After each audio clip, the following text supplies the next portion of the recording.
Get our hands together, please, and welcome Ewan, Mckay.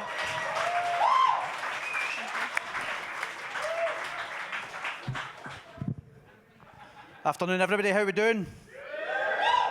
Anybody here work from home? Just a quick survey. It's a bastard, isn't it?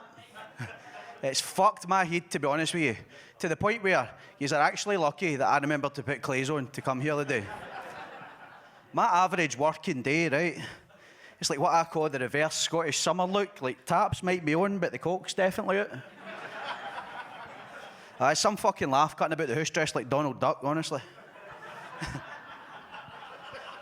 You might well laugh, right? But see if you've no worked from home, let me just tell you, you have not lived. You have not fucking lived until you've had a wank live on a Teams call talking to your boss. And she's not got a fucking clue what's going on. Till she sees that wee glint in your eye when your teeth curl, you know. Even then, you're kind of wondering if you get away with it. Till you see the wee glint in her eye. You catch yourself thinking, see, in this modern world where nobody actually goes out and interacts with each other anymore, have I just pumped her? Are we a thing now? Is this love? I don't know. Western arrogance, right? Western arrogance is a real problem because we think we invented the concept of working from home, and it's not the case.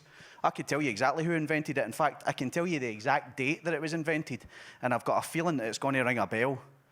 It was September the 11th, 2001. That's where we're going. And it was invented by a lovely big bearded fella called Osama bin Laden and his band of merry men, affectionately known as the Taliban. You see, back then, every 2 minutes somewhere was getting blown up, some wee reporter was getting huckled and dragged into a cave in Afghanistan and tortured to death live on the internet for the world to watch. And it was always the same, you know, it was always some wee pale, ginger, gormless bastard. A fucking good job I was doing my holidays in Afghanistan, isn't it? But drag him into the cave, right? And everybody knows the cave is Osama's house, right? But what folk don't stop to think about is, see, because he's torturing folk in there, see, from a legal point of view, like according to Sharia law, that's actually also Osama's place of work. Now, I don't know if he had to adjust his house insurance or if he got tax relief the way we got, but fair's fair, for all his faults, the boy definitely did invent the concept of working for him.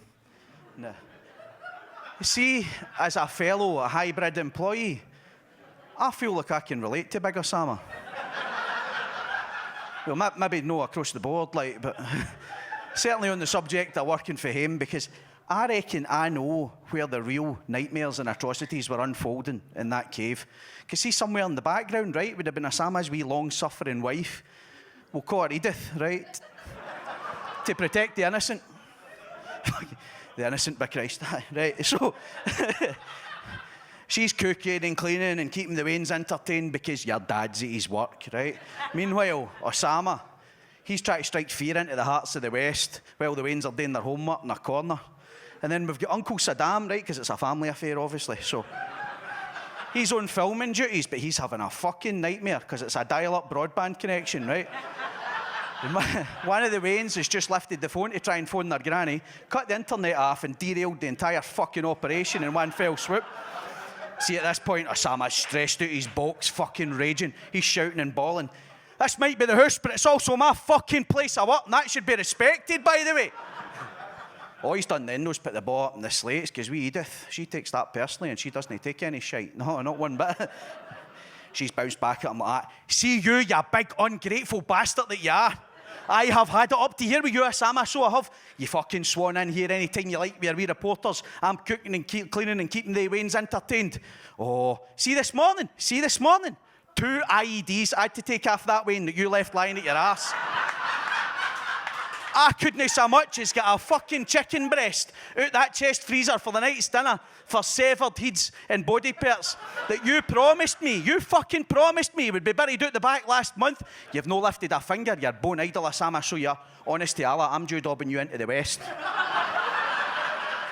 Uncle Saddam, right, he fixed internet 10 minutes ago, but he's just trying to stay out the road, you know, getting at that. There's flip-flops flying by his head, he's getting it aimed squarely at the crown jewels like a pair of fucking boss-eating missiles, right? The wee reporter, he's done the only thing left he could do. The only logical course of action you can take. The same thing the last 14 reporters did. He's whopped the blade right off Osama. No to mount a daring escape attempt, no. To cut his own head off just to fucking escape the situation. As you see, ladies and gentlemen, a domestic is a domestic is a domestic. Doesn't matter whether you're in the West or you're in the East. And that, right there, is the real case for returning to the office. Thank you very much. Till next time.